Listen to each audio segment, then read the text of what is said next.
It was the strongest and deadliest typhoon on record to make landfall in the country. Its intensity resulted in catastrophic damage, proving to be a major setback to the Japanese economy because, remember, they were still reeling from the events that closed out World War II. Hi, I'm Chris May, writer, producer, and host of This Day in Weather History, now in its second year from the Weather Network in Canada. In Japan, it was known as the Isaiwan Typhoon, but here we called it Typhoon Vera. This day in weather history. What's in a name? That which we call a rose by any other name would smell as sweet, regardless of what this storm was called.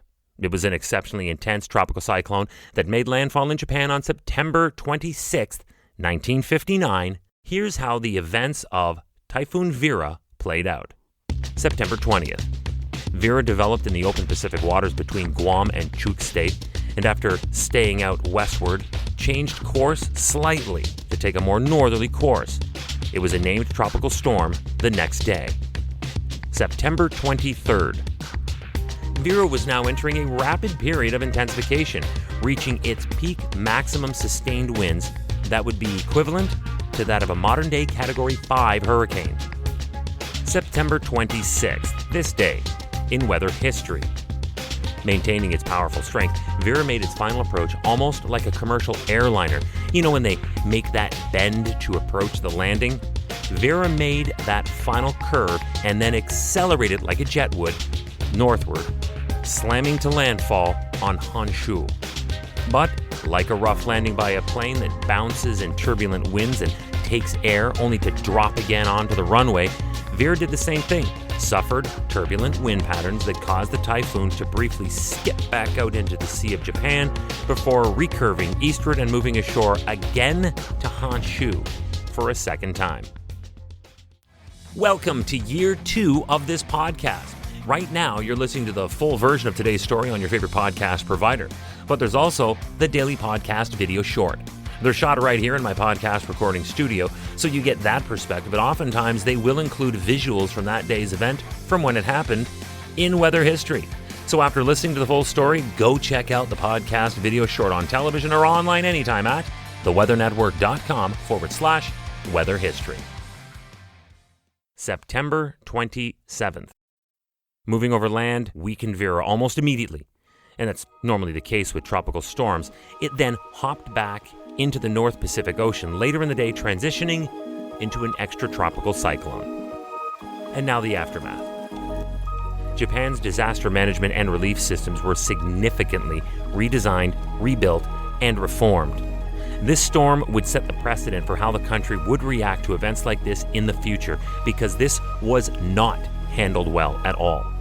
Well ahead of the storm's approach, rainfall from the storm's outer rain bands began to cause flooding and rising water levels in river basins. At landfall in Honshu, the typhoon brought a strong storm surge that destroyed numerous flood defense systems, inundating coastal regions and sinking ships.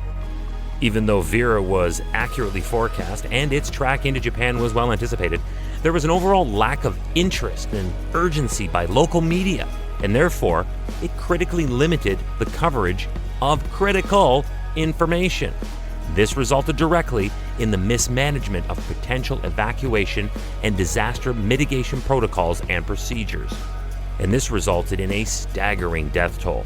Although the actual number is still a debate, estimates accepted still today puts the number of claimed souls at over 5,000, making it one of the deadliest typhoons in Japan's history.